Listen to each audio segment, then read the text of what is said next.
ॐ सदाशिवसमारम्भां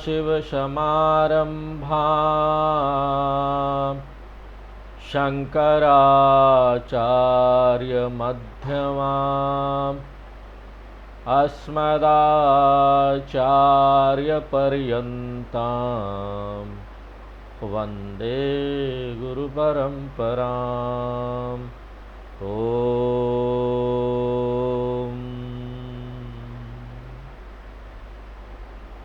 आज मैं आपको 11वें अध्याय का सारांश बताऊंगा। 11वां अध्याय का नाम है विश्वरूप दर्शन योग। इस अध्याय का पूरा महत्व हम तभी आत्मसात कर सकते हैं जब हमको इससे पहले वाले जो गीता का अध्याय है, विशेष रूप से 7वां अध्याय 10वां अध्याय, ये हमको ना पता है, इसका हमने अध्ययन कर लिया है।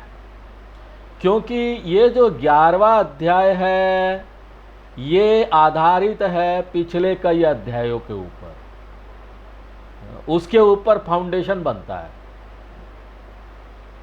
पिछले 4 चैप्टर के ऊपर इसका फाउंडेशन, और उन 4 चैप्टरों में भगवान कृष्ण ने बात की है ईश्वर स्वरूप के ऊपर बहुत विस्तार से, कि ईश्वर का क्या स्वरूप है, भगवान की प्रकृति क्या है, उसकी परिभाषा क्या है। और उसके बाद कृष्ण भगवान ने यह बताया कि भगवान की जो परिभाषा है वो है ईश्वर जगत कारणम। ईश्वर जगत का कारण है। प्राकृतिक रूप से यह प्रश्न आएगा कि किस तरह का कारण है भगवान, क्योंकि हमको पता है ना, कारण 2 प्रकार का होता है। एक तो निमित्त कारण होता है, दूसरा उपादान कारण होता है, जिससे सारे कार्य का जन्म होता है। जिस तरह से कारपेंटर है वो क्या है, निमित्त कारण है फर्नीचर बनाने का, और उपादान कारण क्या है फर्नीचर का, लकड़ी। बिना लकड़ी के कैसे फर्नीचर बनेगा। कोई भी उत्पाद आपको बनाना है उसके लिए 2 कारण होने चाहिए, एक निमित्त कारण और दूसरा उपादान कारण। और प्राकृतिक रूप से यहां प्रश्न आएगा कि भगवान किस तरह का कारण है। और कृष्ण भगवान ने हमको संकेत दे दिया कि भगवान जो है ना वो निमित्त और उपादान कारण इस सृष्टि का दोनों है। संस्कृत में इसको हम बोलेंगे अभिन्न निमित्त उपादान कारणम ईश्वरः। इन 2 कारणों में से हम एक कारण पर फोकस करेंगे, और वो कारण क्या है, उपादान कारण, माल मसाला। यही इस पिछले 4 अध्याय में भी बताया गया, फोकस उसमें था, उपादान कारण के ऊपर। मटेरियल क्या है जिससे ये संसार बना है। और हम ये बात जान गए उसका अध्ययन करके कि जो उपादान कारण है वही परिवर्तित होता है, ट्रांसफॉर्म होता है यहाँ पर अनगिनत बहुत सारी चीजें बनने के लिए। हाँ, ये बात है कि उसके पीछे आशीर्वाद किसका होता है, निमित्त कारण का। तो ये जो उपादान कारण है, ये जो मटेरियल है, यही जगत में बहुत सारे चीजों के रूप में अभिव्यक्त हो जाता है। हम अपने दैनंदिन जीवन के अनुभव में स्पष्ट रूप से इसको देखते हैं कि एक जो सोना है वही कई सारे गहनों में यहां अभिव्यक्त हो जाता है। एक जो लकड़ी है वो यहां पर कई सारे फर्नीचर के रूप में प्रकट हो जाता है। तो हम यहां इस बात को समझ जाते हैं कि ये जो कारण है, एकमात्र ही कारण यहां पर अभिव्यक्त होता है, अलग अलग रूपों में कार्य बन जाता है। यहां पर ऐसा कोई भी कार्य नहीं है, कार्य यानी जो भी चीजें आपको इस संसार में दिखाई देती है जो कि कारण से अलग हो। स्वर्ण व्यतिरिक्त आभरणानि न संति। यहां पर कोई भी गहना नहीं है सोने से अलग, कोई भी फर्नीचर नहीं है लकड़ी से अलग, तो यहां पर कोई भी कार्य नहीं है कारण से अलग, उपादान कारण से अलग। दूसरे शब्द में बोलेंगे तो एकमात्र ही माल मसाला उपादान कारण है जो ना यहाँ पर अनगिनत चीजों के रूप में अभिव्यक्त हो जाता है, अलग अलग रूप और नाम ले लेता है। तो यहां पर जितने भी उत्पाद है, नाम रूप के पीछे एक ही सत्ता है और वो है उपादान कारण ईश्वर। चूड़ी नाम और रूप के पीछे, गले का चेन नाम और रूप के पीछे, हाथ की अंगूठी नाम और रूप के पीछे हम क्या अनुभव कर रहे हैं? अनुभव में क्या चीज आ रहा है? एकमात्र सोना आ रहा है। तो इसका मतलब है कि अगर हम सोना का दर्शन कर रहे हैं तो अलग से हमको कोई कोशिश करने की जरूरत नहीं है गहने को देखने के लिए।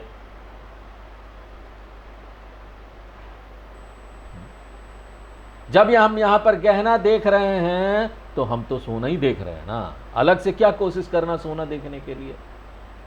और इसके लिए हमको ना गहने को गना हटा दो ये भी करने का जरूरत नहीं, अलग से कोई कोशिश करने का जरूरत नहीं सोना का दर्शन करने के लिए। ये सारे चीजें गहना ही हैं। मैं ना उब गया हूं गहना देखते देखते, वैसे ये हमारे साथ होगा नहीं, कम से कम कल्पना तो कर ही सकते हैं। गहना तो बड़ा आकर्षित करने वाला है, कौन उबता है गहना देख देख के? नहीं, मैं गहना देख देख के उब गई हूं, किसी औरत से पूछिए, महिला से, वो कभी नहीं उबती, उसको गहना चाहिए। वो कभी नहीं बोलेगी कि ना हमको सोने का दर्शन करना है। नहीं, मैं अपना आंखें बंद कर लेता हूं और ना गहनों से अपना नजर हटा लेता हूं और उसके बाद ध्यान करूंगा और उसके बाद मुझे स्वर्ण का दर्शन होगा। ऐसा कुछ होने वाला क्या? अगर कोई ऐसा बोलता है ना तो बहुत बड़ा इडियट है। अरे आप गहना देख रहे हो, जब गहना देख रहे हो तो आप तो सोने के साथ डायरेक्ट कांटेक्ट में हो, उपादान कारण के साथ। बहुत सारे यहां नाम रूप है उसमें से भी, इसलिए कार्य का जो दर्शन हम कर रहे हैं तात्विक रूप से वो हम उपादान कारण ईश्वर का ही दर्शन कर रहे हैं। ये बहुत बहुत महत्वपूर्ण सत्य है जिसको हमको याद रखना पड़ेगा। जब हम ये 4 चैप्टर को देखते हैं, भगवान कृष्ण इसी सिद्धांत को अप्लाई करते हैं और वो संकेत करते हैं कि हे अर्जुन, ये सृष्टि का उपादान कारण लकड़ी आटा सब मैं हूं। कुछ एक गहने या कुछ एक फर्नीचर नहीं, मैं उपादान कारण हूं पूरी दुनिया का, पूरे ब्रह्मांड का, जिसमें परा और अपरा प्रकृति दोनों आ जाता है। हमको पता नहीं आपको याद है कि नहीं याद है। अगर याद है तो बहुत अच्छी बात है, नहीं तो कोई बात नहीं। परा प्रकृति युक्त ईश्वर एव ए प्रकृति, ये पूरी दुनिया है। इसका क्या अर्थ हुआ कि ये जो पूरी ब्रह्मांड है, दुनिया है ना, भगवान के अलावा कुछ नहीं, जो अलग अलग नाम रूप में हमको दिखाई दे रहा है। वही जो सोना है उसको गहना बोल देते हैं एक अलग अवस्था में, वही जो सोना है उसको सोना बोलते हैं कारण अवस्था में। अवस्था यानी एक अवस्था, एक स्थिति।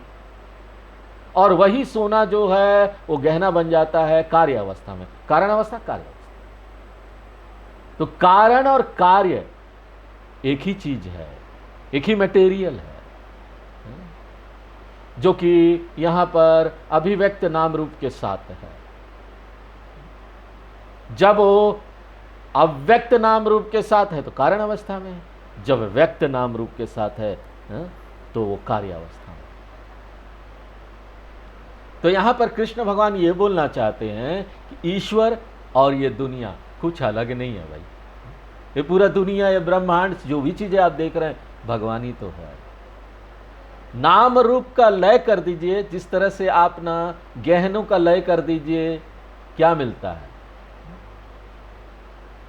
जो मिलता है ना वो अव्यक्त नाम रूप है, जिसको हम लोग ईश्वर बोलते हैं। और वही ईश्वर जब आपको उपलब्ध है नाम रूप के साथ, तो उसको यहां पर प्रपंच बोलते हैं। ईश्वर एवं प्रपंच, प्रपंच एवं ईश्वर, दोनों में कोई अंतर नहीं है। आप जो ये प्रपंच का दर्शन कर रहे हैं, ईश्वर दर्शन है। इसलिए यहां पर मैं दुनिया को देख रहा हूं तो किसको देख रहा हूं? भगवान को देख रहा हूं। बहुत सारे यहां पर नाम रूप है, अनगिनत वैरायटी है। ये पूरी दुनिया भगवान का शरीर है। किसी ने किसी कथाकार से पूछा, मैं फेसबुक पर देख रहा था कि एक कथाकार से किसी ने पूछा कि ये बताइए, लोग बोलते मैं भगवान को नहीं मानता। तो कथाकार ने बोला भगवान को नहीं मानते? अच्छा ठीक है, भगवान को नहीं माने बिना रह सकते हो ना? तो भगवान का परिभाषा क्या है मालूम है? भौ का अर्थ है भूमि, गौ का अर्थ है गगन, व का अर्थ है वायु, नौ का अर्थ है नीर जल, और वो जो आ आता है ना, आ, वो अग्नि हो गया। तो ये पंच महाभूत है, भगवान है, उसके बिना तुम रह सकते तो रह लो, नहीं मानते हो मत मानो। ये तो पूरी दुनिया भगवान है। अगर मेरी ऐसी समझ नहीं है ना, तो हम इसको बोलेंगे अरे ये तो दुनिया है, जगत है। लेकिन अगर मेरी भगवान के प्रति पूरी समझ है, तो ना हम इसको बोलेंगे देखो ये तो ईश्वर का रूप है। और जब हम पूरी दुनिया को ईश्वर का रूप देखते हैं, तो इसी को क्या बोला जाता है? विश्व रूप दर्शन। हम उसी दुनिया को देख रहे हैं, कोई असामान्य वस्तु नहीं देख रहे हैं। वही सामान्य सी दुनिया जो बचपन से हम देख रहे थे, उसको हम भगवान का रूप देखने लगते हैं, उसको भगवान का शरीर देखने लगते हैं। और ये जो मेरी नई भावना हुई है, वो नई समझ हुई है, ये जो नई समझ है ना मेरे बुद्धि में, मेरे मन में, इसी को बोलते हैं दिव्य चक्षु। और इसी नई समझ के आधार पर मुझे यहाँ पर नई भावना प्राप्त हुई है इस सामान्य दुनिया के प्रति। और ये जो नई भावना है ना, वो असामान्य भावना है। दुनिया तो वही है, पुरानी सी, असामान्य नहीं है, कोई ऑर्डिनरी दुनिया है। लेकिन हमारा जो भावना है वो बदल गया है, वो असामान्य हो गया है। ये समझ से पैदा होती है। तो हमारी नई भावना क्या है? यही कि जिसको मैं दुनिया समझ रहा था वो और कुछ नहीं है, ईश्वर का शरीर है। विश्व एव रूप शरीरम यस्य। इसलिए विश्व रूप दर्शन कोई ना असामान्य वस्तु का दर्शन नहीं है, किंतु ना असामान्य भावना है, एक बुद्धि है। ये जो पहले से दुनिया उपलब्ध था सामान्य सा, उसके प्रति। और ये कोई ऐसी चीज नहीं है ना जिसके बारे में हम नहीं जानते हैं।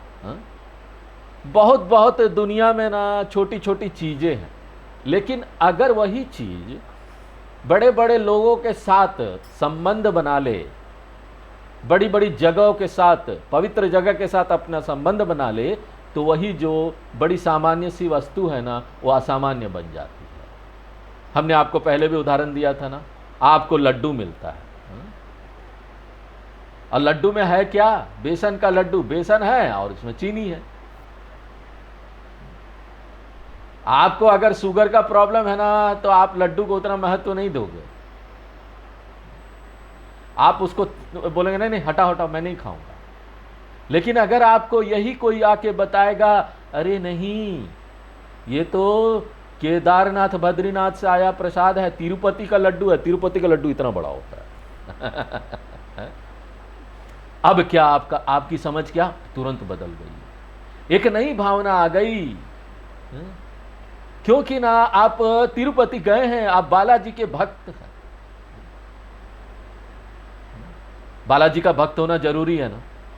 अगर किसी आप अफ्रीकन या यूरोपियन अफ्रीकन ट्राइबल को जाकर बोलेंगे ये तिरुपति का लड्डू है, तो बोलेंगे कौन सा पति पति क्या उसको समझ में ही नहीं आएगा। हा? तो एक समझ के साथ साथ आपको भक्त भी होना जरूरी है। तो ऐसा जब कोई आकर बताएगा ना, वही लड्डू को जिसको हम रिजेक्ट कर रहे थे कि शुगर प्रॉब्लम है, हम उसको लेकर माथे पर लगाएंगे, अरे ये तो भगवान का प्रसाद है। वही लड्डू, वही लड्डू जो बेसन का बना था, जो चीनी का बना था। तो इसका क्या अर्थ हुआ कि ये कोई बाहर से ऐसी कोई चीज नहीं है जिसको हम देखेंगे, अति असामान्य चीज नहीं है, इसका बाहर से कोई मूल्य नहीं है। बाहर से हम इसका रासायनिक विश्लेषण करके या उसके चीजों का, वस्तुओं का विश्लेषण करके हम नहीं समझ सकते। लड्डू तो वही है, उसमें वही बेसन और चीनी है। तो बाहर से हमारी समझ नहीं है, ये तो अपनी मन की भावना है जो इतने ज्ञान से बनी है। तो ये जो मन की भावना है, जो समझ से पैदा हुई है, इसी को बोलते हैं दिव्य चक्षु। कल्पना कीजिए आपको अपना कोई दोस्त मिलता है और वो बोलता है देखो मेरे पास ना बहुत असामान्य मूल्यवान चीज है, वो मैं तुमको दिखाना चाहता हूं। वो आपको एक कमरे में ले जाएगा और वो वस्तु लेके आएगा, और वो वस्तु कई सारे कपड़ों से, कपड़ों के परत से ढका हुआ है, और वो धीरे धीरे उसको खोलेगा और उसको बोलेगा देखो ये ना मैंने 10 लाख रुपए में खरीदी है। और बोलेगा ये क्या है भाई?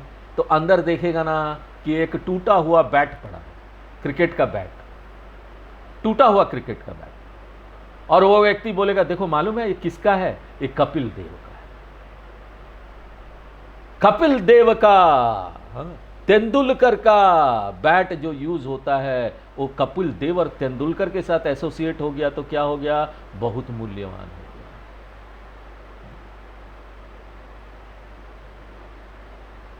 तो इस तरीके से ये चीज मूल्यवान हो गया अगर किसी वस्तु, किसी व्यक्ति के साथ ये जुड़ गया तो।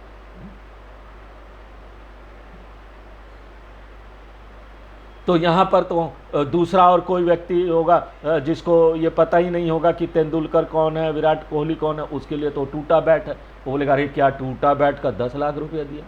लकड़ी का बैट ही तो है। अब बताइए क्या मूल्यवान है, क्यों मूल्यवान है वो? असामान्य चीज क्यों है? क्योंकि वो व्यक्ति के साथ वो जुड़ गया। वो बैट का कोई वैल्यू नहीं है, वो व्यक्ति का वैल्यू है। वो उसको तेंदुलकर और विराट कोहली या कपिल देव के साथ जोड़कर देखता है। एक टाइम था जब ना तेंदुलकर, और आज भी लोग बहुत पागल है क्रिकेट के प्रति। तेंदुलकर आते, कपिल देव आता, वो सब देखने के लिए सब आंख गड़ा देते हैं। तो वो जो व्यक्ति 10 लाख में उस बैट को खरीदा ना, उसके पास दिव्य चक्षु है। अब बताइए वो दिव्य चक्षु कैसे आया? क्योंकि उसने उस व्यक्ति का मूल्य देख लिया। तेंदुलकर का बैट, यहां पर कई लोगों का देखो टूटा हुआ दांत, कई आपको जगह पर मिल जाएगा। भगवान बुद्ध का टूटा हुआ दांत रखा हुआ है श्रीलंका में। पैगंबर मोहम्मद का जो सिर का बाल है ना, वो भी रखा हुआ है कहीं किसी जगह है अरब कंट्री में। यहां पर तो हम ये भी बोलते हैं कि आप मरे हुए व्यक्ति का अगर छू लेते हैं बाल तो वो अशौचम होता है, आपको नहाना पड़ेगा। और देखिए उन लोगों ने पैगंबर मोहम्मद का सिर का एक बाल भी संभाल के रखा हुआ है। तो हमको यहां समझना पड़ेगा कि ये जो हम चीजें सराहते हैं ना इस दुनिया में, ये दो तरफा है। एक तो बाहर से हम किसी चीज को देखते हैं, दूसरा हमारी अपनी भावना। और ये अपनी भावना किससे आती है? ट्रेनिंग से, अंडरस्टैंडिंग से, ज्ञान से, समझ से। हमको अगर तेंदुलकर का बैट 10 लाख में खरीदना है तो उसके लिए जरूरी है कि कई सालों तक मैं तेंदुलकर का फैन रहा हूंगा, 10-10 साल तक उसका क्रिकेट देखा होगा, टीवी में बैठ बैठ के तेंदुलकर का तेंदुलकर का वीडियो लगा लगा कर देखा होगा, तेंदुलकर कैसे बैट मारता, कैसे चलाता, कैसे क्या करता, तब जाकर तो मैं तेंदुलकर का भक्त बनाना, परम भक्त। क्यों? मुझे तेंदुलकर का सारा स्टैटिस्टिक्स पता है, उसने कितना सेंचुरी मारा, कितना रन बनाया, कितना कैच लिया, कितना विकेट लिया, ये सारा स्टैटिस्टिक्स पता है। तो इन सब का अध्ययन करने के बाद मैं भक्त बन गया, और वो जो टूटा हुआ लकड़ी का छोटा सा बैट था, उससे जुड़ जाने के कारण मैं उसका 10 लाख रुपया देने के लिए भी तैयार हो गया। इसी सिद्धांत को आप पूरी दुनिया में लागू कर दीजिए। ये दुनिया तो वही, देखो, ये दुख दर्द देने वाला दुनिया था, ऑर्डिनरी दुनिया था। हर समय हम इसको देख रहे थे आज तक, जब तक ये 4 अध्याय और विश्वरूप दर्शन योग नहीं जाना था। पहले हमारा ईश्वर के प्रति भक्ति होना चाहिए, इसलिए तो पिछले 4 अध्याय में भगवान ने बताया ईश्वर क्या है, क्या है, क्या है, बताते बताते हमारे दिमाग में भरते भरते हमको यहाँ लेके आया। इसके लिए बहुत ट्रेनिंग चाहिए, और जब हम भगवान के प्रति ऐसी भक्ति का विकास कर लेते हैं तो बाद में ना हम इस दुनिया को भगवान का शरीर देखते हैं, ऐसा सहराते हैं ईश्वर को। ऐसा सराहना होना चाहिए हमारे मन में, ऐसी समझ होना चाहिए कि ये जो दुनिया है ना वो ईश्वर से जुड़ा हुआ है। इसलिए ये दुनिया कोई 10 लाख का नहीं है, ये तो अमूल्य दुनिया है, मापा नहीं जा सकता ये कितना का है, ये दिव्य है, असामान्य है। इसके लिए हमको ना पूरा बौद्धिक अभ्यास करना पड़ता है, ट्रेनिंग देना पड़ता है, बहुत ज्यादा ट्रेमेंडस इंटेलेक्चुअल ड्रिल करना पड़ेगा, बहुत मन को शुद्ध करना पड़ेगा, अपनी समझ बनानी पड़ेगी। क्योंकि यहां हम कोई नई चीज नहीं देख रहे हैं जो अचानक हमारे सामने प्रकट हो गया, हम तो वही पुरानी चीज देख रहे हैं, नई समझ के साथ, नई ज्ञान के साथ। तब जाकर विश्व रूप दर्शन को ना हम सही तरीके से समझ पाएंगे। इसलिए कृष्ण भगवान ने पिछला 4 अध्याय ट्रेनिंग के लिए दिया, हमको ट्रेनिंग कराया, और उसके बाद 11वां अध्याय में आकर उन्होंने इसका निष्कर्ष निकालते हुए समापन किया। तो इस अध्याय का सारांश देखने के लिए हमको ये जो बात है ना, इसको अपने मन के पृष्ठभूमि में रखना पड़ेगा, बैकग्राउंड में रखना पड़ेगा। अब हम अध्याय में आ जाते हैं कि अध्याय में क्या है। पहला जो 8 श्लोक है ना, वो परिचय वाला श्लोक है। यहाँ पर अर्जुन प्रश्न पूछता है, भगवान मुझे विश्वरूप का दर्शन कैसे होगा, क्या ये संभव है विश्वरूप का दर्शन करना? तो इसका कृष्ण भगवान उत्तर देते हैं कि देखो, ये ना तुम अपना भाग्य समझो या दुर्भाग्य समझो। विश्वरूप जो है ना कोई एक रूप नहीं है जिसको मैं प्रकट कर दूंगा और तुम देख लोगे। अगर ऐसा होता तो ये आसान होता, मैं आके खड़ा हो जाता, बड़ा हंसते हुए अपना हाथ दिखा देता, तुमको आशीर्वाद दे देता और गायब हो जाता ना तुम्हारा विश्वरूप का दर्शन। तो एक रूप देखना ईश्वर का वो ज्यादा आसान है, लेकिन अपनी मन की समझ को बदलना, जिससे हम सीख सकें कि ये दुनिया ही ईश्वर है, उसके लिए ना अपने आप में बहुत परिवर्तन करना पड़ता है। इसलिए कृष्ण भगवान बोलते हैं कि ये संभव है, लेकिन ना इसके लिए एक विशेष प्रकार का मन चाहिए, और ये जो मन की भावना, इसको बोलते हैं दिव्य चक्षु। कृष्ण भगवान बोलते हैं मैं तुमको इसका आशीर्वाद दूंगा, तुम्हारी भावना बदलेगी। और एक अलग दृष्टि से देखे, वेदांत की दृष्टि से देखे तो ये और कुछ नहीं है किंतु मन को अहंकार और ममकारा से फ्री कर देना, थोड़ी देर के लिए स्वतंत्र कर देना। क्योंकि विश्व रूप का दर्शन करने के लिए हमको यहाँ देखना पड़ेगा कि सब चीज भगवान का है, कुछ मेरा नहीं है। कुछ मेरा नहीं है यानी जितने भी यहाँ पर संबंधी है, मैं खुद, मेरे संबंधी, मेरे अपने लोग, वो मेरे अपने नहीं हैं, वो ईश्वर के हैं। नहीं नहीं स्वामी जी, मेरा घर का क्या, इतना मुश्किल से बनाया इतना बड़ा घर, स्वामी जी उसका क्या, वो तो मेरा है ना, मेरे पास उसका सेल डीड है, रजिस्टर कराया कोर्ट में जाकर। अरे भैया, आपका घर भी ना भगवान का है, तो आपका शरीर क्या, हाँ? तन मन धन सब कुछ तेरा, भजन गाते ना हम लोग। यहां तक कि मेरा शरीर भी मेरा नहीं है, तन भी मैंने अर्पण कर दिया भगवान को, वो भी भगवान का है।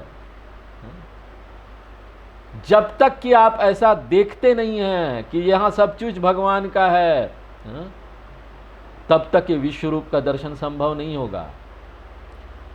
आपको यहां देखना पड़ेगा कि सब चीज भगवान का है, कुछ भी मेरा नहीं है। इसका क्या अर्थ है कि हमको अहंकार ममकार से फ्री होना पड़ेगा, स्वतंत्र होना पड़ेगा। ये जो अहंकार ममकार रहित मन है ना, इसी को दिव्य चक्षु बोलते हैं। कृष्ण भगवान बोलते हैं मैं इसी का आशीर्वाद तुमको दूंगा। फिर क्या होता है, अर्जुन का मन परिवर्तित होता है और अर्जुन स्तब्ध हो जाता है। कोई नया रूप देखकर भगवान का नहीं, किंतु उसी विश्व रूप वही दुनिया को देखकर। और अर्जुन जब स्तब्ध हो जाता है तो संजय को आना पड़ता है, और संजय संक्षेप में वर्णन करता है श्लोक नंबर 9 से 14 में। संजय का वर्णन है विश्व रूप का। इसका क्या अर्थ हुआ, संजय का भी पास दिव्य चक्षु होगा ना, संजय के पास होना चाहिए दिव्य चक्षु। या तो कृष्ण भगवान ने उसको आशीर्वाद दिया, या संजय का मन पहले से ऐसा ही था। कई सारे व्याख्याकर्ता लोग जो है, जिन्होंने कमेंट्री लिखी है गीता पर, वो बोलते हैं ये जो शब्द है ना संजय, उसका अर्थ ही है जिसने जीत लिया है, जिसने अपना शत्रु जो अहंकार ममकार है उसको जीत लिया है, इसलिए उसको संजय हो। तो उसके पास तो पहले से दिव्य चक्षु था, कोई समस्या नहीं थी। इसलिए संजय यहाँ पर संक्षेप वर्णन करता है विश्व रूप दर्शन का 9 से लेकर 14। और वो क्या है विश्व रूप दर्शन? भगवान का 1000 हाथ है, भगवान का 1000 पाँव है, कई सारे पेट आदि आदि। इसको हमको कैसे समझना चाहिए? कल्पना नहीं कीजिए कि कृष्ण भगवान आपके सामने प्रकट हो जाएंगे, 1000 हाथ झूल रहा है, 1000 पाँव झूल रहा है। अगर ऐसा कोई कृष्ण भगवान आपके पास आ जाएंगे ना, तो आप भयभीत हो जाएंगे, डर जाएंगे, अरे कैसा भगवान आ जाए। इसलिए ऐसा कल्पना मत कीजिए। कैलेंडर में पिक्चर देखने के लिए ठीक है, ये कैलेंडर में पिक्चर आता ना 1000 हाथ 1000 पाँव भगवान का, वो ठीक है देखने के लिए। वो विश्व रूप में वो दिखाते हैं प्रतीक रूप में, बहुत सारे सिर लटके हुए ऐसे ऐसे हिल रहा है। लेकिन आप ऐसा कल्पना मत कीजिए, ऐसा कोई रूप आपके सामने नहीं आएगा, ऐसा कोई रूप आपके सामने आकर खड़ा नहीं हो जाएगा जिसके 1000 हाथ होंगे, 1000 पाँव होंगे। यहां हमको समझना है जितने भी लोगों का हाथ है ना इस संसार में आप देख रहे हो, भगवान का हाथ है। जितने भी लोगों के पांव है ना आप संसार में देख रहे हो, भगवान का पांव है।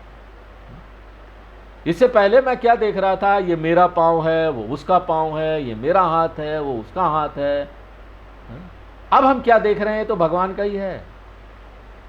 इसलिए श्री रुद्रम में आता है ये, अयम में हस्तो भगवान अयम में भगवतरः अयम में विश्व भेजोय शिवाभिमर्शनः। अयम में हस्तः भगवान। जब मैं अपने हाथ को देख रहा हूं तो ये मेरा हाथ नहीं, भगवान का ही हाथ है। तो ये मेरा हाथ भगवान का हाथ है, तो दूसरा का लोगों का हाथ क्या है? निश्चित रूप से वो भी भगवान का है। बहुत सारे लोग एक साथ बैठे हुए हैं, सबका सिर दिख रहा है, तो क्या है? सहस्र शीर्षा पुरुषा सहस्राक्ष सहस्रपाद। इस तरह का वर्णन संजय पहले देता है, उसके बाद अर्जुन का वर्णन आता है। और हम देखते हैं कि अर्जुन 3 चरणों से गुजरता है अपने मन में, अपने मन में वो 3 चरणों से गुजरता है। और पहला जो चरण है सराहने का, वो ना श्लोक नंबर 15 से 22 में है, जहाँ पर अर्जुन ना स्तब्ध हो जाता है, क्योंकि ये सृष्टि बड़ी सुंदर है। हम इसको सराहते नहीं है, क्योंकि ना हर समय ना हम यहाँ पर ना बिजी रहते हैं अपने कामों में, अहंकार ममकार, ये मेरा ये तुम्हारा है।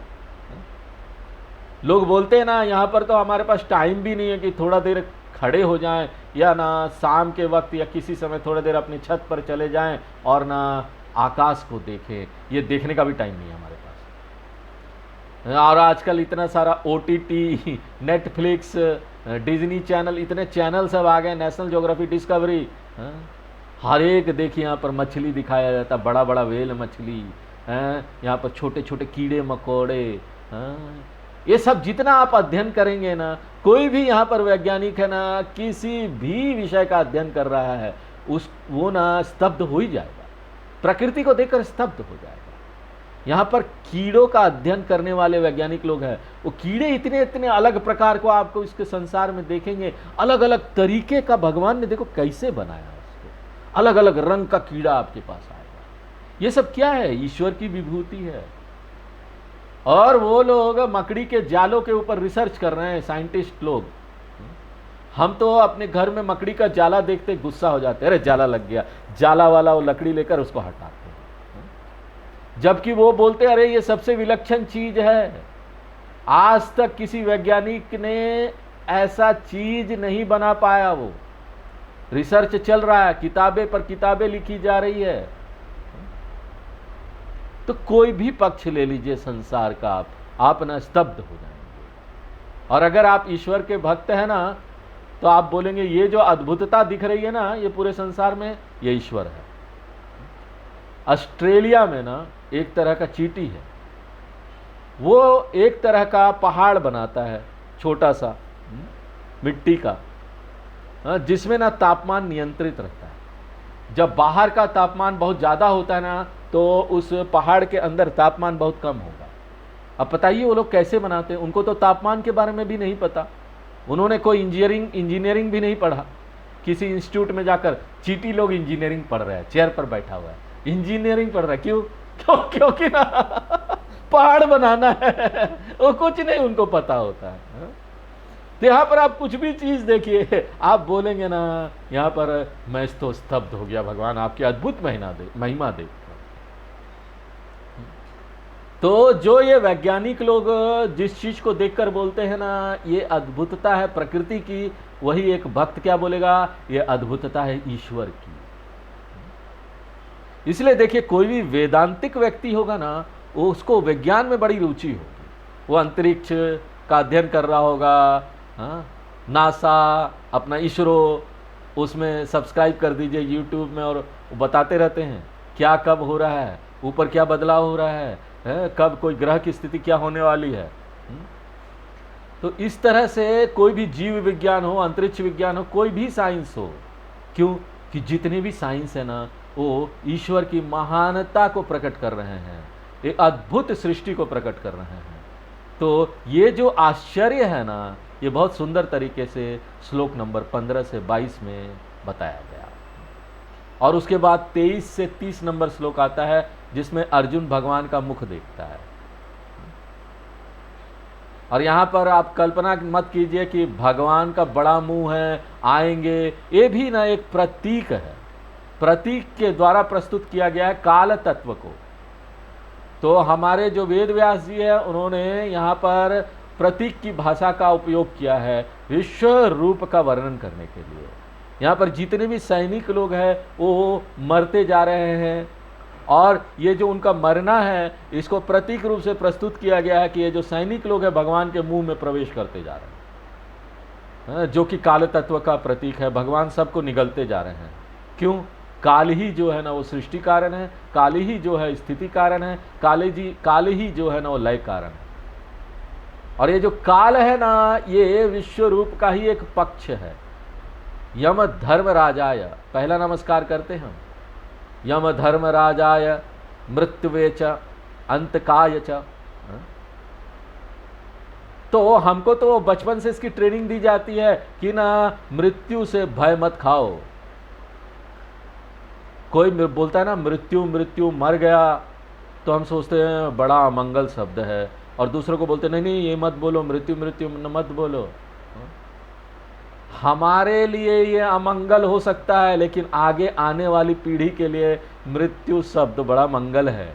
क्यों? हम जाएंगे तो उनके लिए जगह खाली होगा ना, नहीं तो हम नहीं रहेंगे तो आगे आने वाली पीढ़ी कहाँ रहेगी? सब कुछ यहाँ चलता रहेगा तो आगे आने वाली पीढ़ी के लिए जगह ही नहीं होगा। तो याद रखिए कि यहाँ पर जो हमारे लिए अमंगल है दूसरों के लिए मंगल है। इसलिए अर्जुन बोलता है कि ना वो इस चीज को देख नहीं पा रहा है, जबकि अर्जुन आराम से इसको सराह सकता था, लोगों की मृत्यु को। लेकिन उसके साथ समस्या क्या था, उनके अपने लोग भीष्म पितामह द्रोणाचार्य ये सारे लोग भी मर रहे थे। अगर वो पूरी तरह से स्वतंत्र होता अहंकार ममकार से तो ना उसको ये समस्या नहीं होती। लेकिन अर्जुन ना पूरी तरह से स्वतंत्र नहीं था, क्योंकि उसका जो दिव्य चक्षु था ना वो उधार लिया हुआ था। उधार लेना समस्या है, उधार लिया हुआ चीज ज्यादा दिन नहीं चलेगा। ये अप्राकृतिक रूप से फल को पकाना हुआ, फल को अप्राकृतिक रूप से पकाइए ना तो फल इतना मीठा नहीं होता है। अगर फल पेड़ पर पकेगा तो मीठा होगा। हाँ, यहाँ आराम से वो बोल सकता है नहीं यहाँ तो सब लोग मरते हैं, सबको मरना है। हाँ? ये दर्शन तो सब लोग जानते हैं, सबका जन्म होता है, सबका मृत्यु होता है, लेकिन कुछ लोगों को छोड़कर नहीं। हमारे जो प्यारे लोग हैं ना उसको कुछ लोग हैं ना हमारे अगल बगल उसको छोड़कर। तो ये जो डर है इसका जन्म होता है अहंकार ममकार से। अर्जुन जो है ना तीव्र रूप से इस चीज का अनुभव करता है, जिसका वर्णन बहुत ही चित्रित रूप से वेद व्यास जी ने किया है, ये बताते हुए कि किस तरह से सैनिक लोग भगवान के मुंह में प्रवेश किए जा रहे थे और भगवान उनको काटे जा रहे थे, अपने दांतों से चूरन बनाए जा रहे थे। एक पांव को भगवान ने काट दिया अपने दांतों से। इसका मतलब क्या हुआ, पैरालिसिस हो गया। यहाँ हम बीमारियां देखते हैं ना, पेशेंट का हॉस्पिटल में जाइए पैरालिसिस हो गया, वहां भगवान ने उनके पांव को काट दिया। किसी पेशेंट का किडनी फेलियर हो गया, हार्ट फेलियर हो गया, जब तक चलता रहेगा dub dub dub dub heart ठीक है, रुक गया तो। किसी का दांत चला गया तो भगवान ने दांत खा लिया। बीमारियां, ये सब चीज क्या है, भगवान का काटना है, त्रासदी है। और इन त्रासदी का समस्या क्या था, भगवान इसका मजा ले रहे थे। तो 30वें श्लोक में भगवान बोलते ना, ले ली यसे ग्रसमाना समन्तात लोकां समग्रान वदनैर्ज्वलद्भिः तेजोभिरापूर्य जगत् समग्रम भासस्त्वमुग्रा प्रतपन्ति विष्णु। तो प्राकृतिक रूप से जब आपका अहंकार ममकारा इतना शक्तिशाली है तो आप भगवान के साथ गुस्सा हो जाएंगे। आपको लगेगा भगवान बड़े क्रूअल है, निर्दयी है, वो दया के सागर नहीं है। हाँ, ये तो बड़ा झूठ था जो हम अभी तक समझ रहे थे। यहाँ तक कि एक व्यक्ति ना ये सब देखकर नास्तिक भी हो जाता है। जब दुनिया में पीड़ा आता है, दुख आता है और उसको लगता है कि ये देखो ये जो लोग कुछ नहीं किए हैं, जो लोग बड़े अच्छे लोग थे वो भी मरे जा रहे हैं। तो अर्जुन को भी इन सब समस्या से गुजरना पड़ता है। इसलिए वो प्रश्न पूछता है, भगवान आप मुझे बताइए कि मैंने जो आज तक भगवान के बारे में समझा था वो सही है या जो देख रहा हूँ वो सही है, क्या सही है भगवान। कृष्ण भगवान इस प्रश्न का उत्तर देते श्लोक नंबर 31 से 34 में। अर्जुन प्रश्न पूछता है, कृष्ण भगवान उत्तर देते। कृष्ण भगवान बोलते हैं, मैं काल तत्व हूँ, विशेष रूप से विनाशक काल तत्व, क्योंकि यहाँ पर तो अभी युद्ध क्षेत्र है ना। अगर ये कोई और जगह होता, मैटरनिटी वार्ड होता हॉस्पिटल का, तो भगवान बोलते देखो मैं ना सृजनात्मक काल तत्व हूँ क्योंकि यहाँ बच्चों का जन्म हो रहा है। लेकिन ये तो युद्ध क्षेत्र था, निश्चित रूप से यहाँ पर मैं ना सृजनात्मक काल तत्व नहीं हूँ किंतु विनाशक काल तत्व। तो अर्जुन विश्व रूप का दर्शन करता है, उसमें क्या सम्मिलित है उसका स्वीकार करना। भगवान सृष्टि स्थिति और लय कारण तीनों हैं। हम ये नहीं बोल सकते भगवान खाली सृष्टि स्थिति कारण है, लय नहीं लय नहीं लय नहीं। अरे ये तीनों हैं। हमको इसको स्वीकार करना आना चाहिए, आत्मसात करना आना चाहिए। इसी को बोलते हैं विश्व रूप का दर्शन करना।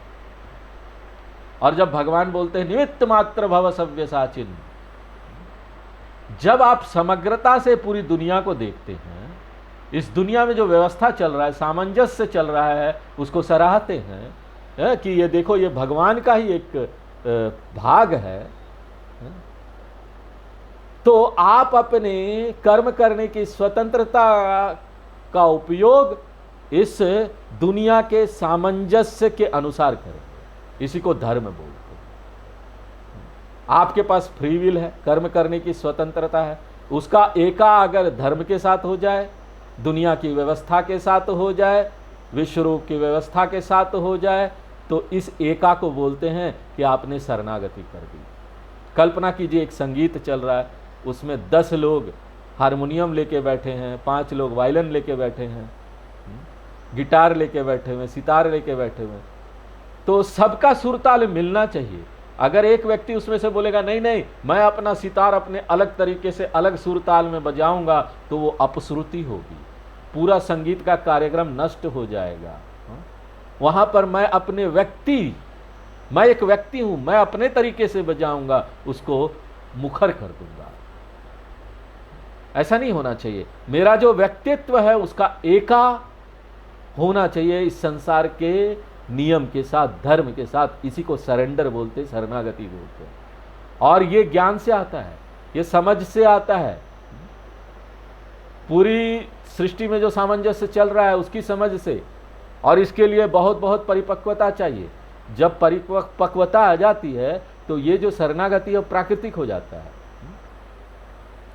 आप जाइए, गीता चैंटिंग का क्लास हो रहा होता है, उसमें आपको पता होता है कि कैसे पाठ करना है, तो आप कुछ गड़बड़ नहीं करेंगे, जैसा सब लोग पाठ कर रहे हैं वैसा करेंगे। लेकिन किसी को नहीं पता है, वो अचानक आके बैठ गया तो वो अलग से पाठ कर रहा होगा, अलग से निकल जाएगा, सब गड़बड़ हो जाएगा। वो जो गीता पाठ चल रहा है उसका हार्मोनी, उसका सामंजस्य डिस्टर्ब होगा, वो सब खराब हो जाएगा। उसी तरह संसार में ना एक म्यूजिक चल रहा है, एक संगीत चल रहा है, धर्म वाला संगीत चल रहा है। इसको बोलते हैं धर्म, इसको बोलते हैं ऑर्डर, इसको बोलते हैं सामंजस्य। हम इस धर्म से विलग नहीं रह सकते। इससे विलग होकर कोई काम करेंगे तो सारा सामंजस्य बिगड़ जाएगा, सब चीज खराब हो जाएगा। हमारे पास कर्म करने की स्वतंत्रता जरूर है, लेकिन मेरा कर्म करने की स्वतंत्रता धर्म के साथ जुड़ा हुआ है, एका है उसके साथ। इसी को बोलते हैं निमित्त मात्र भव सवै साचिन। शरणागति करो। विश्व रूप दर्शन जब हम कर लेते हैं तो ये शरणागति हमारे लिए नेचुरल हो जाता है, प्राकृतिक हो जाता है। इसलिए अर्जुन तुम भी शरणागति करो, धर्म का पालन करो। इसका क्या अर्थ है? तुमको इन लोगों को मारना पड़ेगा, ये धर्म है, ये धर्म युद्ध है। और जब ये सब ज्ञान दिया गया ना, तो अर्जुन थोड़ा सा ज्यादा ज्ञानी हो गया और वो अगले चरण में आता है, ये धर्म का सराहना करता है। व्यवस्था जो इस संसार में चल रही है उसकी सराहना करता है, एक श्रुति की सराहना करता है, और प्राकृतिक रूप से शरणागति आता है। और वही तीसरे चरण में दिया गया है, श्लोक नंबर 35 से 45 तक, जिसमें वो शरणागति करता है। और ये पूरी तरह से मानसिक स्थिति है, और ये एका है अपने कर्म करने की स्वतंत्रता का धर्म के साथ। और इसकी अभिव्यक्ति हम कैसे करेंगे इस शरणागति की? जब हम किसी के प्रति अपना प्रेम प्रकट करते हैं, उसका स्वागत करते हैं, तो वो तो मानसिक स्थिति है ना। हम उसको कैसे प्रकट करेंगे? बाहर से दिखाकर। हम क्या करेंगे? कोई भी आया ना, हम मुस्कुरा देंगे उसको देखकर, उसका हाथ मिलाएंगे। उसी तरीके से अगर हमको शरणागति करनी है तो उस भावना को हम कैसे अभिव्यक्त करेंगे? हमारी परंपरा में वो नमस्कार करके करते हैं, हम नमस्कार करते हैं। नमस्कार एक प्राकृतिक भावना है, ये सिर्फ परिपक्व मन को आता है। इसलिए अर्जुन क्या बोलता है? नमः पुरस्ताद अथ पृष्ठतस्ते नमस्तुते तो ते नमस्तुते सर्वत एव सर्वः। क्यों अर्जुन बोलता है कि मैं आपको नमन करता हूं, आगे से भी पीछे से भी सब जगह से? क्यों? क्योंकि संसार की अव्यवस्था, ये जो पूरी दुनिया चारों तरफ है ना, पूरा सामंजस्य चारों तरफ चल रहा है, श्रुति चारों तरफ है। अमेरिका में जाएंगे, वहां भी गीता चैंटिंग चल रहा है, तो वैसे ही चैंट करेंगे, अलग तरीके से नहीं करेंगे। तो हर पाठ का, हर भाग का को नमस्कार कर रहा था, आगे से पीछे से ऊपर से नीचे से। क्यों?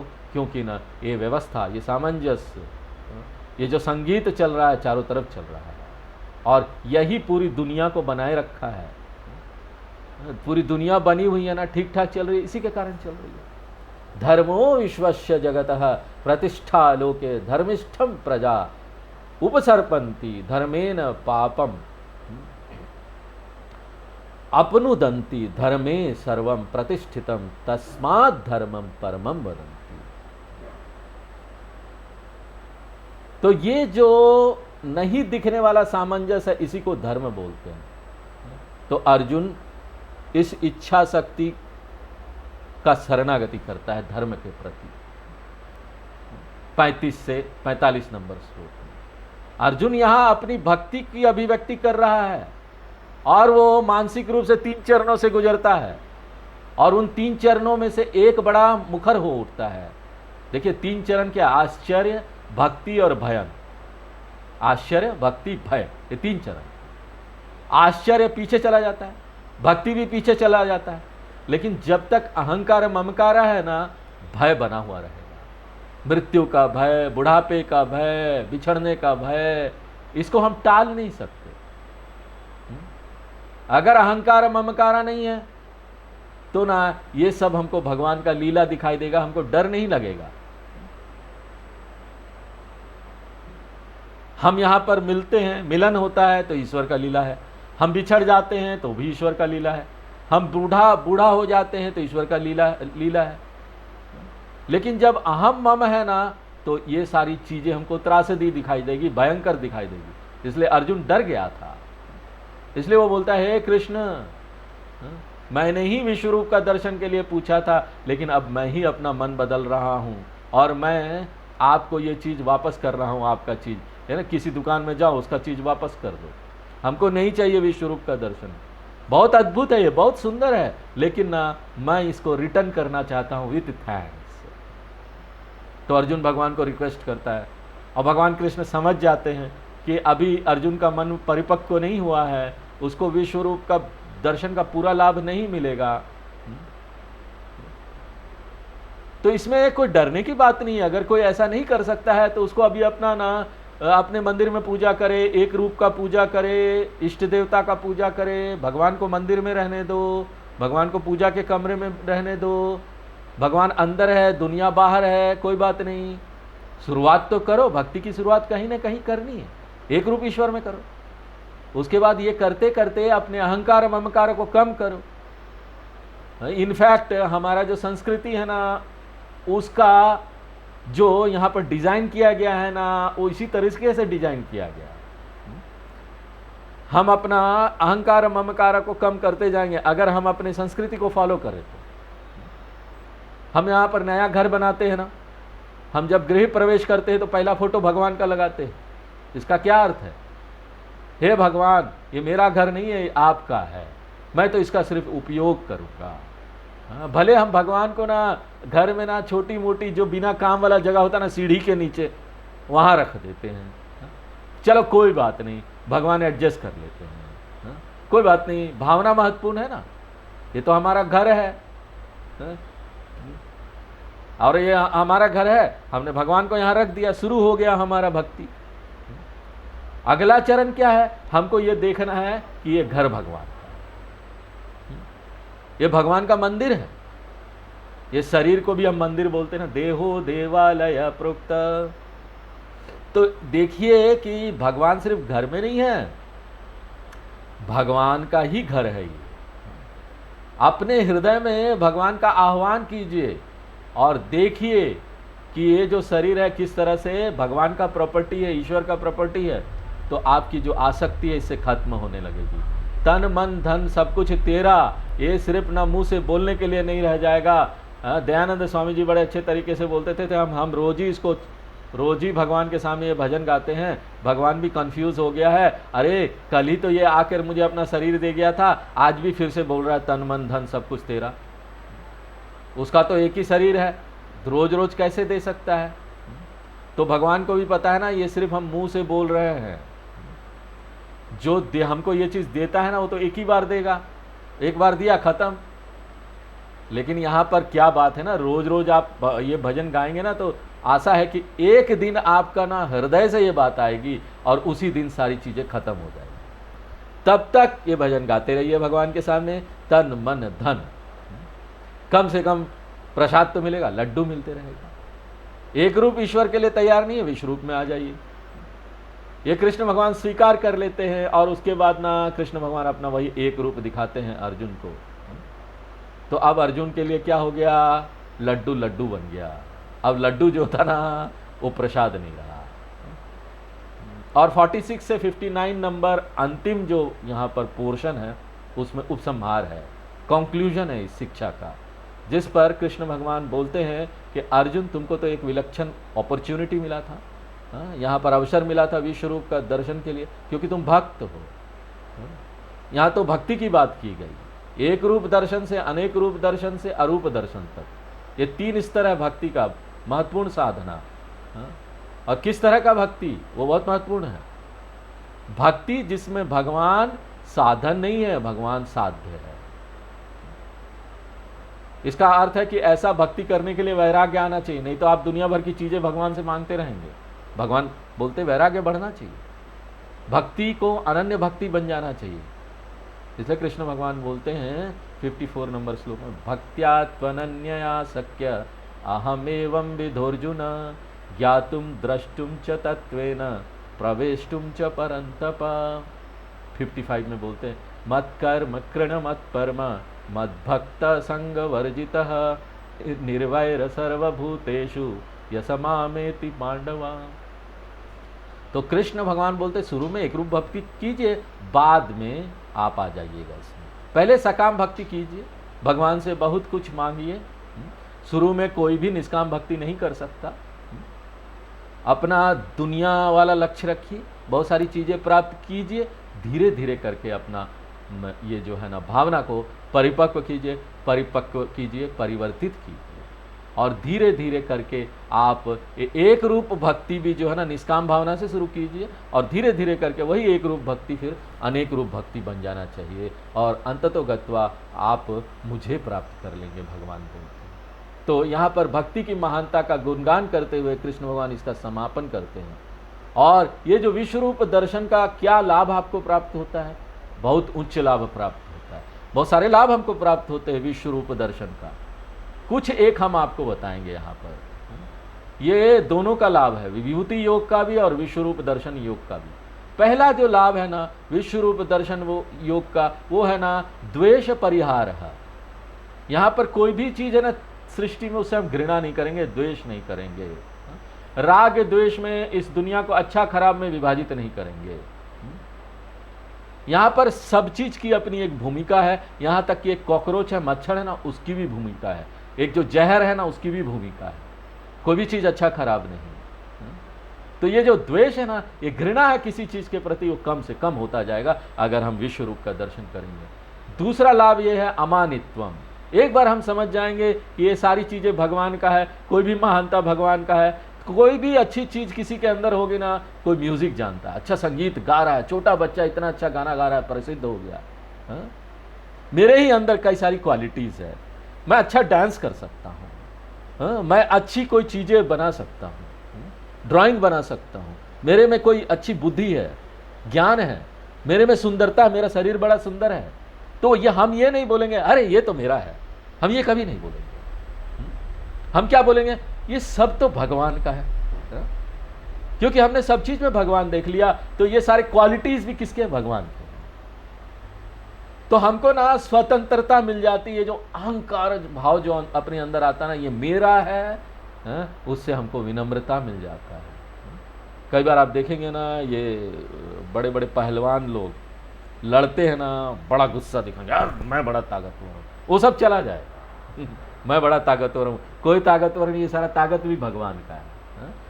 उसके बाद अगला लाभ ये मिलता है कि हम यहाँ पर सब चीज को पवित्र मानते हैं, कोई भी धर्म से अलग नहीं है, सेकुलर बोल के कोई चीज नहीं है, लौकिक बोल के कोई चीज नहीं है।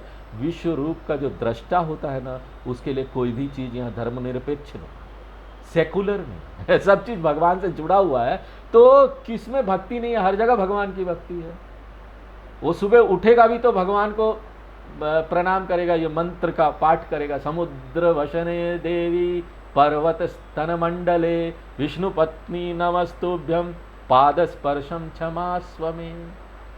ये पृथ्वी भी भूमि देवी है, इसका सम्मान करना चाहिए। उसके बाद हम जल लेंगे और देखेंगे आपो वा इदगुम सर्वम विश्वाभूतानाप प्राणाप पशवा आप, ये जल भी भगवान है। और ये जो अग्नि जलाते, सुबह सुबह दीपक जलाते हो, अग्नि भी तो भगवान है। नमो ब्रह्मणे नमस्ते वायु, वायु भी भगवान है, आकाश भी भगवान है। प्रत्यये दिशे नमः, दक्षिणाय दिशे नमः, प्रदिच्यये दिशे नमः, उदिच्यये दिशे नमः, ऊर्ध्वाय नमः, अधराय नमः, अंतरिक्षये नमः, भूमये नमः। जो लोग संध्या वंदनम करते हैं उन्होंने ये सुना होगा, हर रोज करते हैं इसको। इसमें सारे दिशाओं की पूजा होती है। इसका क्या अर्थ है? अरे प्रकृति ही पूज्य है, प्रकृति पवित्र है। सर्वत्र पूजयते, सर्वत्र पूज्यत्व भावना आ जाती हमारे अंदर। और अगला लाभ क्या है? विश्व रूप दर्शन में हम यहाँ पर सभी रूप को पूजा करते हैं, सभी रूप भगवान का रूप है। मैं यहाँ पर एक रूप के प्रति, किसी रूप के प्रति आकर्षित हूँगा, मुझे वो अच्छा लगेगा। विष्णु भगवान का रूप मुझे बड़ा अच्छा लगता है, मेरे इष्ट देवता हैं। लेकिन हमको पता है कि यही विष्णु भगवान पूरी दुनिया में सभी रूपों में है। तो हम ये ना झगड़ा नहीं करते, नहीं नहीं शिव भगवान का रूप ही मुझे पसंद है, विष्णु भगवान का ही पसंद है। हम कंपेयर नहीं करते, सभी रूप अच्छे, सभी रूप भगवान के रूप है। और अंततो गत्वा जो लाभ हमको प्राप्त होता है विश्व रूप दर्शन का, वो ये है कि हमारा मन का विस्तार हो जाता है। हमारा जो नैरो माइंड था वो ना बढ़ के बड़ा विस्तार करते हुए बड़ा मन हो जाता है। ये जो छोटी बुद्धि वाला मन था वो दूरदृष्टि वाला मन हो जाता है। क्यों? क्योंकि मैं अब समग्रता से पूरी सृष्टि को देख पाता हूं। देखिए, इसलिए संध्या वंदनम में भी आता, आदित्यम तर्पयामी, सोमम तर्पयामी। पूरे ग्रह का हम यहां पर पूजा करते हैं, सूर्य को याद करते हैं, चंद्रमा को याद करते हैं। तो जितनी समग्रता से हम पूरी सृष्टि को देखेंगे ना, उतना ही मेरा मन एक्सपैंड होता जाएगा, चित्त की विशालता बढ़ते जाएगी। ये बेनिफिट हमको विश्व रूप दर्शन का मिलता है। तो इसके साथ ही ये जो आज सारांश था 11वें अध्याय का, ये समाप्त होता है। अगले क्लास से हम लोग फिर 12वें अध्याय में प्रवेश करेंगे। ओम पूर्णमदः पूर्णमिदं पूर्णात् पूर्णमुदच्यते पूर्णस्य पूर्णमादाय पूर्णमेवावशिष्यते। ओम शांति शांति शांति।